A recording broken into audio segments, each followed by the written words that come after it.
Many thanks for staying tuned. It's still the conversation here on Lagos Television. And before we went on that break, we did tell you that this morning we'll be focusing on the news that broke yesterday on the abduction of 25 schoolgirls in Kebbi State. I know we've been talking about insecurity in Nigeria, but oftentimes when these things take a new dimension, there is the need to again talk about these issues. And I remember saying that, of course, our guest here today will always say there's no need to talk about security, how you plan your issues on national television, so you're not revealing everything to the bad actors. But again, what do we need to start doing to ensure that issues like this are nipped in the bud before they happen at all? We're glad to have our guest in the studio this morning, Chief Darlington Nomoro. He is a global security analyst. Thank you for being here on the program this morning. Many thanks for dragging me here. Nigeria, you've been on television on the island this morning, you've been on radio this morning, now you're on the mainland and you're going back on the island. Thank you so much, Chief. One of the national duties. Okay, all right. But sometimes is... Chief, no, don't do that. Okay, all right. Now let's on the serious note. Hi, Chief. I mean, I thought you would have made the viewers understand what I wanted to do. Let's talk about the Kebbi incident, Chief Darlington. Again, we are in a sober mood as a country as we speak. No, we are not. Eagles lost. We are not. Nobody died. We are not going to the World Cup for the second time. The children that were kidnapped, although the vice principal died. Was killed, yeah. But even so, life must go on. Life must go on. Yeah, so as life goes on, again, one would have expected that since we had the Chibok girls abduction years ago, issues like this should never repeat itself again. Of course, we've had issues around Safe Schools Initiative and bandits going into schools to pick up our students. Yesterday, again, 25 girls were picked up from their school. Hi, Chief, what went wrong again this time? When you talked about the Safe Schools Initiative, I chuckled. These things only come up when issues arose. Beyond, after this whole noise now, everywhere will go quiet again. And then all those initiatives, would you hear about them anymore? My worries. Are we proactive or being reactionary? The issue Chibok girls was in 2014. This is 2025, close to 2026. 14 to 25, that's about 11 years. We are still sounding like broken records. We are still doing the same thing. And you expect that we will get a different result? If every day I come here and demand for coffee, do you expect me to get a different result? If I demand for coffee today, tomorrow I come, I didn't ask for another maybe beverage. You expect you expect my body system to change? Come on. You see, I don't want to get worked up. It's not the first time we are having this kind of matter, even in Kebbi. Let's narrow it down to Kebbi. Is this the first time we're experiencing kidnap of children in Kebbi State? No. Kebbi State is in Northwest. Virtually almost all the states in Northwest have had the same experience. Aside from Kano, I don't know about Kano. Kebbi, Zamfara, Sokoto, Katsina, Kaduna. Tell me. Sometimes I don't even know what to do. I feel so sad.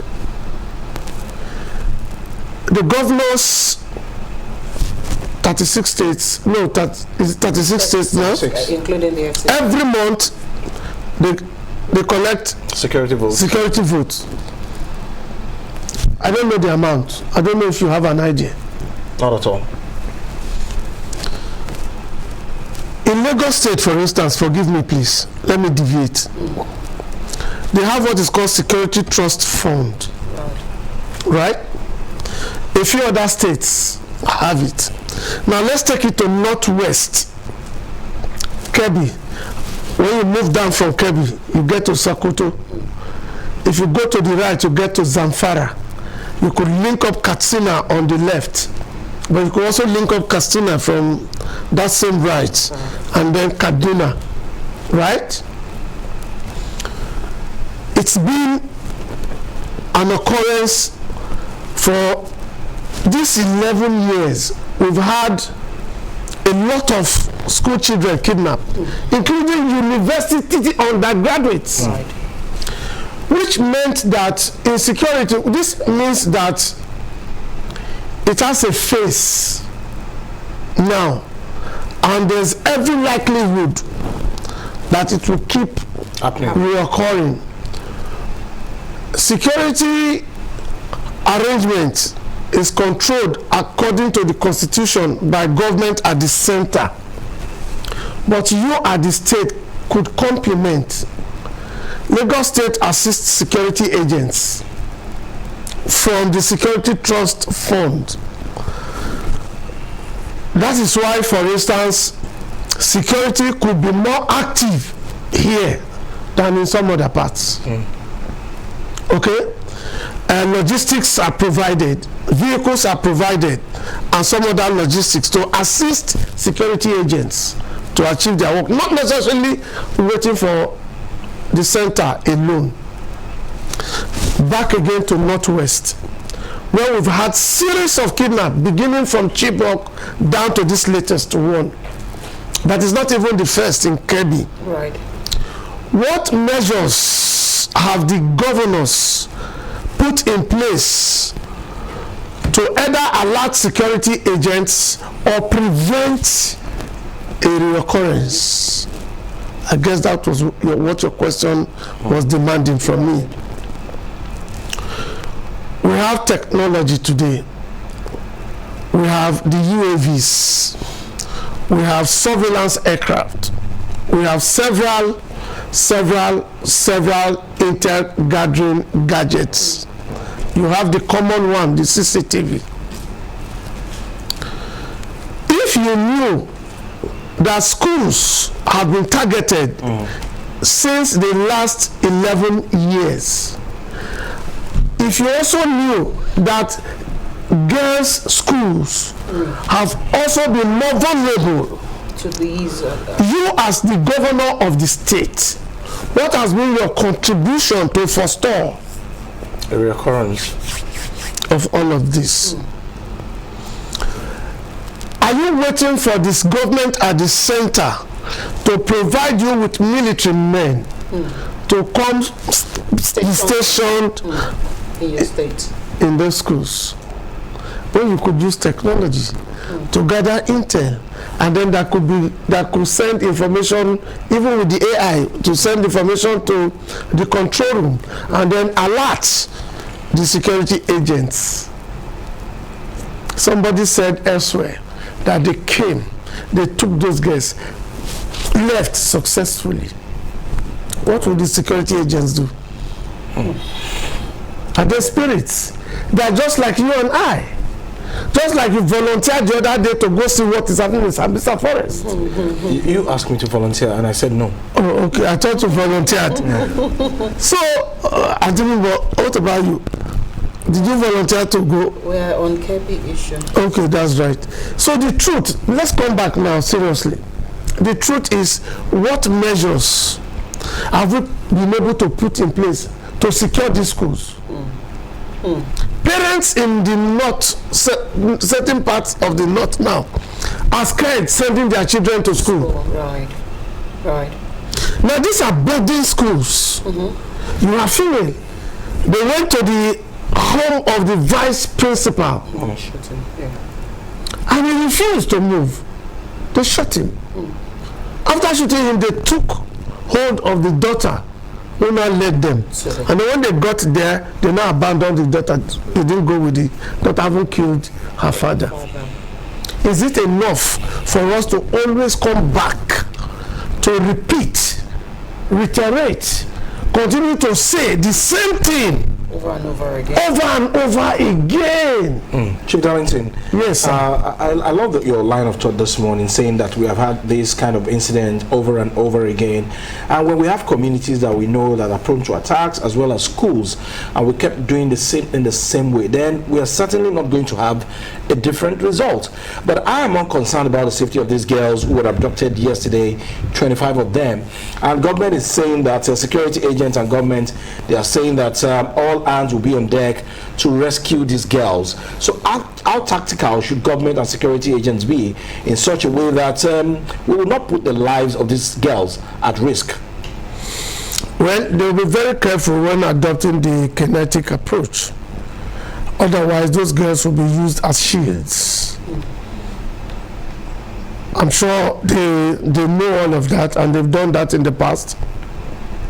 It has worked. They've used that approach, both approaches now, to rescue adopted children by these people. So as we speak now, there are certain things I know that is happening now, or could be happening now, in respect of how to get those. It's not just about rescuing the children, it's about getting them out safe, bringing them back safe. Otherwise, the essence would have been useless, or the essence would have been defeated. As we speak,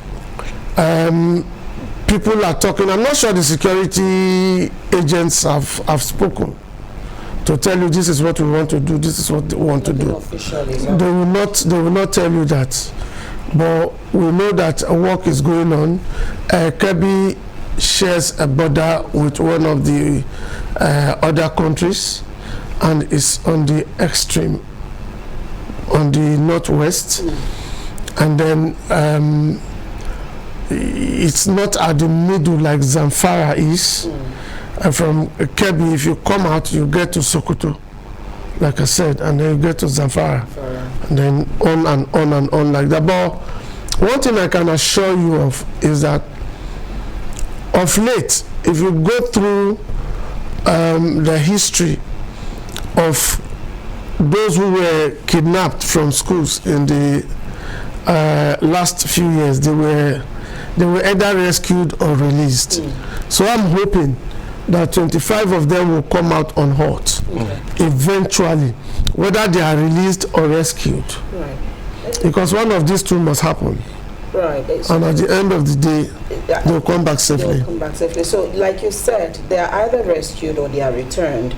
And we also know that since you also trace the history of Kebbi State and a couple of other states in the Northwest, we know that usually, sometimes the kidnappers or the bandits always reached out for payment of ransom. At some particular point in time, I know as we speak, nothing official is out there whether or not they've reached out asking for payment of ransom. And like we know, sometimes government will say we will not pay any ransom to anybody, and the parents are left to source for this payment. But how do we begin to deal with this situation? Peradventure, they reach out asking for ransom on each of those children. How best can government address this situation of either paying ransom or not paying ransom? We've also realized that sometimes these bandits also go ahead to kill some of their victims, whether or not ransom are paid. Should we also be worried in this situation? Well, sometimes it's not good for government to even come out to admit or accept that they will be paying ransom to get back children or adults who were kidnapped by these persons, so that it does not encourage them. It's a security matter. The security agents involved would advise accordingly. Right. As I said, they are not resting in their hours. As we speak now, work is going on, drawings are on, possibilities are being worked out, all targeted at how to get back these girls, these little children, some of them would have been traumatized by now. And we just pray that, well, it's normal. What they will be passing through now is unimaginable. But we know that government is involved, parents are involved, whoever has information should also release such information to help the security agents do their work. But whether ransom will be paid, definitely they will demand for ransom. If they are not demanding for ransom, we have also seen situations where they are asking for exchange. Where they will say, release some of our commanders to us, and then we'll give you back the girls. So nobody, it happened yesterday, 4 a.m. from reports. We are not too sure of what their demands will be. Until they speak out to make their demands, nobody is very sure. But as we speak, I'm sure that the security agents are combing the forest and then trying to have information surveillance. First thing is to identify the location where these girls have been kept. Right. If they are able to identify, which is not difficult for them to achieve, when they are able to identify where these girls are kept, then they should be able to secure where those girls are kept. But it's not enough for them to just rush in to want to, take out anybody there. Otherwise, there will be an error. Now you are making me talk some of those things that I'm not supposed to have, be saying on air. Right. But otherwise, I am convinced that they will come up with their demands. Eventually, some of them will be arrested. But these guys, I know, is the main concern of everybody now, not just the parents. Right. And both the security agents and the military will be working out strategies on how to rescue those guys safely. Okay. I'm finding it difficult to wrap my head around how easy was it for those bandits to move from their hideout into that school and abduct those girls and then put that under the cover of night. Yeah, it was. Put that. We know that Kebbi is vulnerable. Put that side by side with the news item that we read in the Punch today, which says that 145 missing people were abducted in 4 days. Zamfara, Niger State, and of course Kebbi. So, and people are also reading meanings that, okay, they are insinuating that it's because we are preparing for the 2027 general elections, or some of these things are politically motivated to put the federal government in bad light before Nigerians. People will always talk. People will say their own opinion, and it's not out of place for anybody to insinuate whatever he or she, whichever way he or she is feeling. Politicians will tell you that, well, it's because this. The man who is hungry will tell you this or that. Some will even tell you that maybe they are trying to show up because Trump has warned that he will come, and all of that. A lot of talks. But what is most important at this point in time is how to get those girls out of the forest, where they are at the moment. Because eventually, when some of them will come back, their lives may not remain the same anymore. You want to bring them back to life. They are facing the kind of things they've not faced in their lives before. Trauma and all of that, hunger, will also set in, and then some of them will fall ill. So as quickly as possible, what is most important now to me really is not about what people are thinking, the thoughts of people in terms of opinion. It's about the reality. What is real in Nigeria is that we are suffering from issues concerning terrorism. How do we conquer it? Whether you want to break it, separate them to say this ones are bandits or this ones are terrorists, they are all terrorists.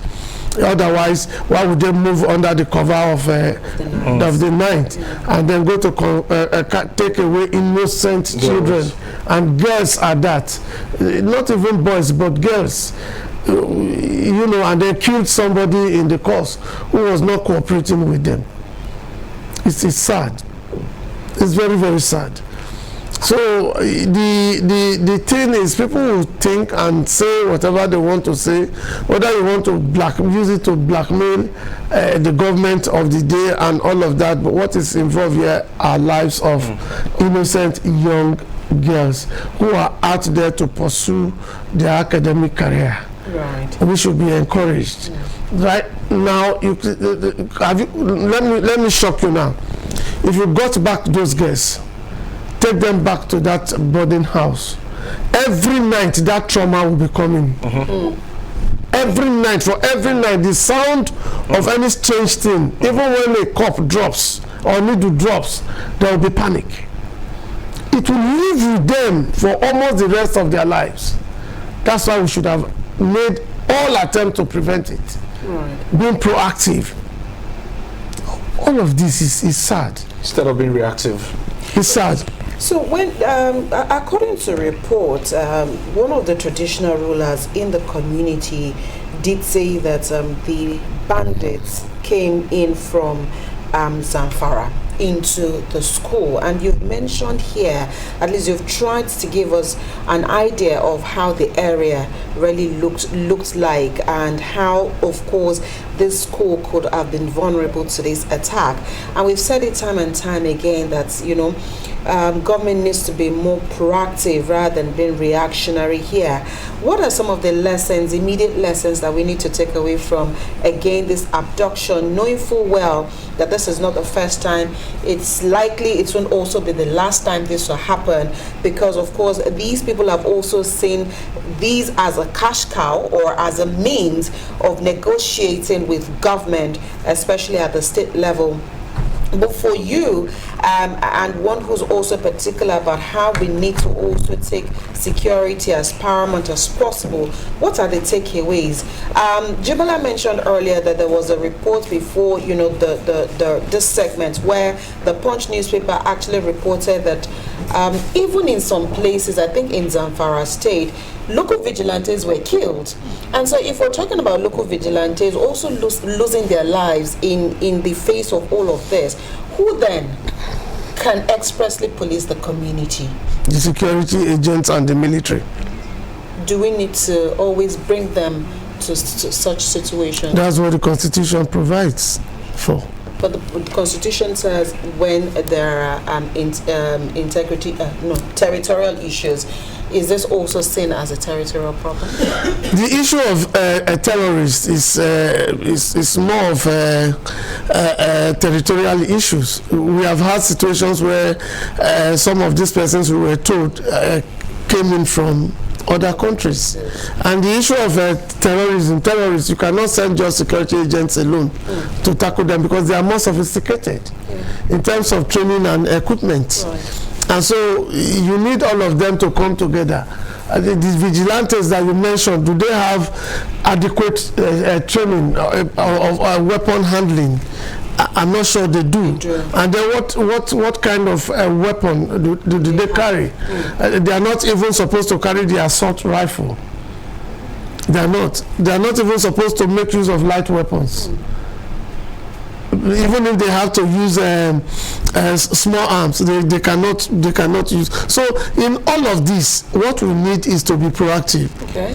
That's what I think. What I need, the center loosely, not officially now, for banditry is Zamfara State. Right. Okay, go look at history too. History will tell you that in most times, kidnap of school children, I won't be surprised, kidnap of school children that had been done in the northwest were often rescued in Zamfara. Either or released. Right. And so what does that tell you? Aside from that of Chibok girls that were done by the terrorists, not the bandits now, and you know there are two different things. Well, all of them are terrorists. If when Boko Haram took away the Chibok girls, theirs is not to ask for ransom. It's to use the children for some other things. One, they want to marry them out to their men who are in the forest, or two, use them as suicide bombers. Okay, but for these other criminals we refer to as bandits, theirs is to take them, ask for money, demand for money, you give them money, and then they release the children to you, not necessarily to kill them. But in some other times they end up killing those people, not children really, in particular now. But that's why when the traditional ruler said they got into Kebbi from Zamfara, Kebbi and Zamfara, I think they share a common border in some areas, while Sokoto also share a common border with Kebbi. So it's not out of place for him to have said that. And then again, if you want to look at the antecedents, it's easier to conclude, to say that, okay, well, they will end up being rescued from Zamfara eventually. Or they came in from Zamfara to pick them. You remember this Dapchi issue and many others that were taken to Zamfara. What is about Zamfara and these bandits? The gold mine, the illegal gold mining, this thing that is happening in Zamfara State. Federal government at a point in time tried to put a stop to it when they suspended all of that. But right now, I don't know.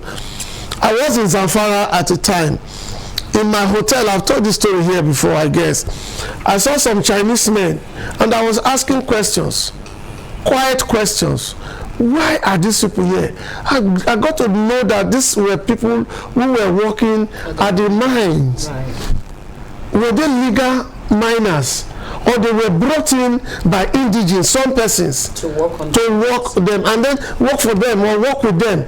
And then these same persons were provided with some non-state actors that were armed to say protect them against the state actors, against arrest and all of that.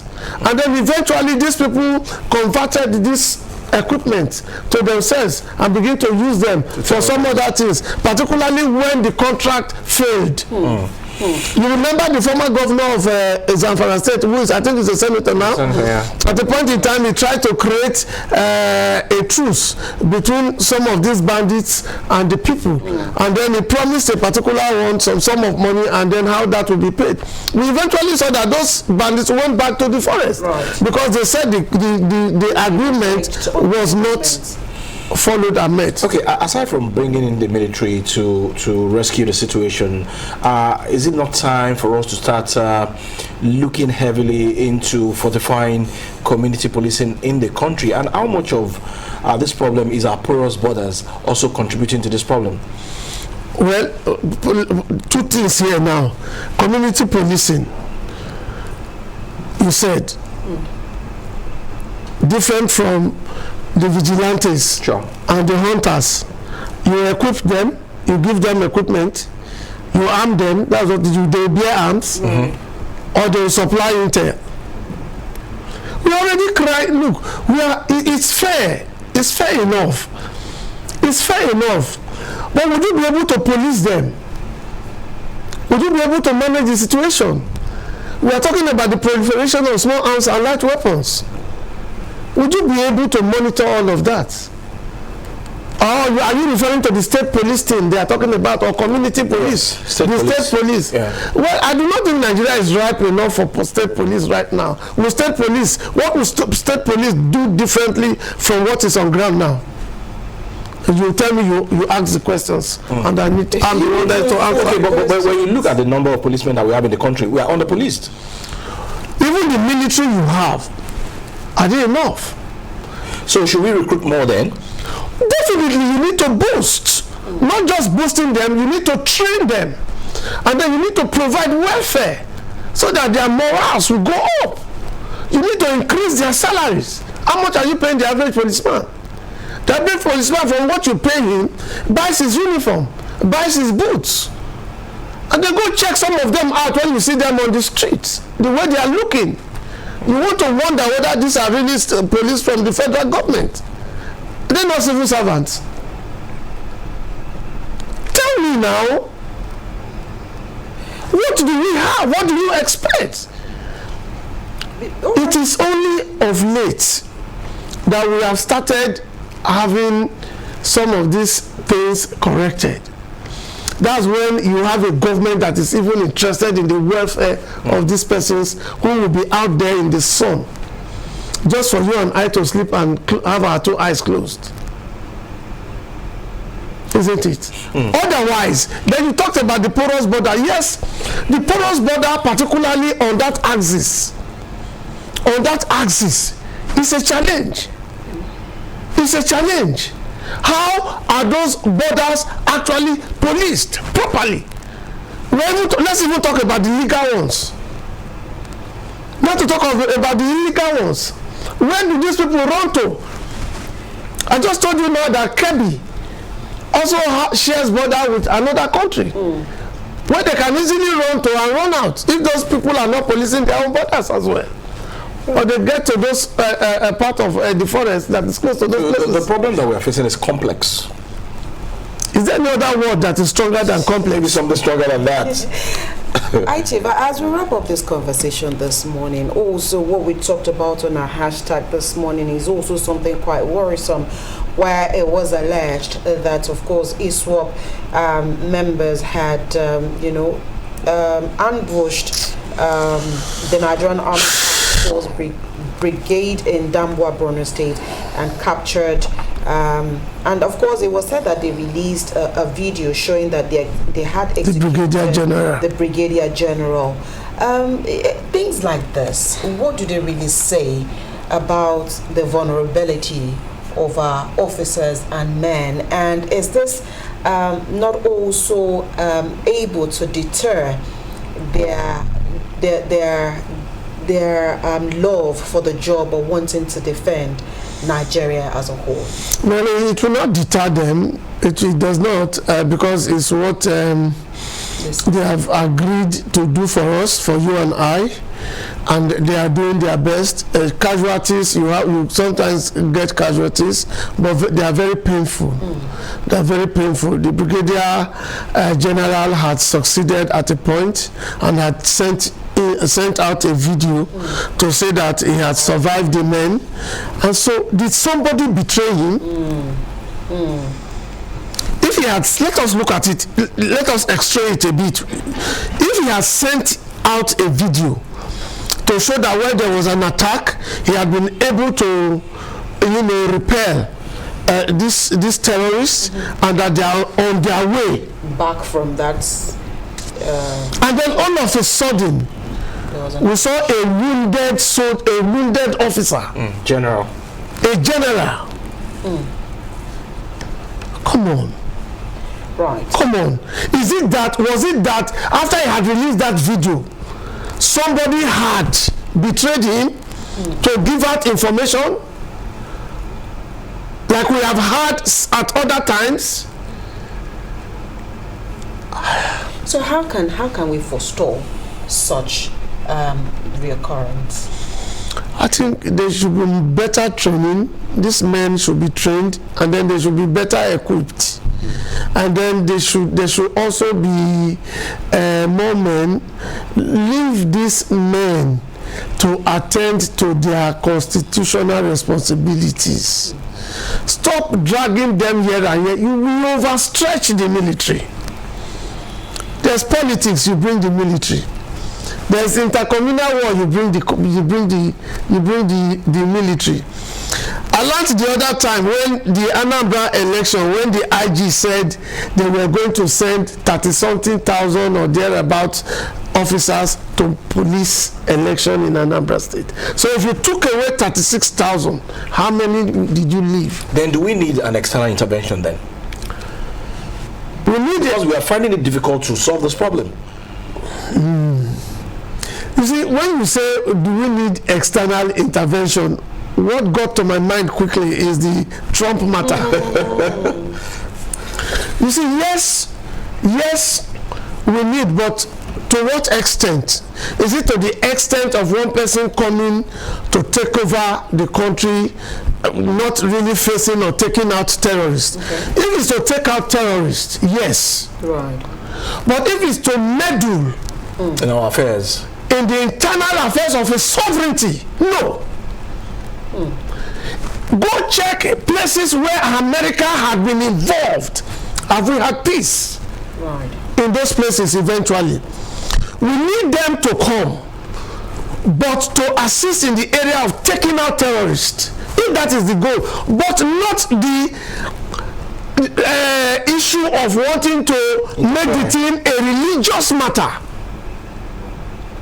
or ethnic matter. We need help. At a point in time, Jonathan discovered that, and he brought in the military contractors. I think he brought those ones in from South Africa, but with a limitation. As to what they could meddle in. What he only asked from them to help us do was to help us gather intel and train. But we have situation where you could also hire those people and then leave them to take out the terrorists. They will come with their equipment, they will come with their foot soldiers, and then there will not be this one could be my brother and all of that. No sentiments. Yes, no sentiments. If it's to that extent, beautiful, we need it. Okay. We do need them. Look at a brigadier general being wasted by some idiots, some criminals. A brigadier general who stood up for you and I. Right. Okay. We would have to leave. Sometimes I get emotional when I have to get to this level. Yes, it's a shame. They are quite emotional when you've seen. It's a shame. Of course, being wasted just like a brigadier general of the Nigerian army. That's a big one. Of course, we'll have to leave this here this morning. Thank you so much, High Chief Darlington Omoru, for always finding time to be with us on this platform. We appreciate your thoughts. Are we leaving now? yes. Without. We will give we'll have it after the show. Not a cup of coffee when you're done. We'll give you a bowl. Are you going to start the program, Oliver? You don't have to drink it after the show. So that we'll you have your coffee. So how would they know that you've given me we'll do a bowl of coffee? We'll record you and put it on our socials that you actually conversation social on the conversation that you had a bucket of coffee.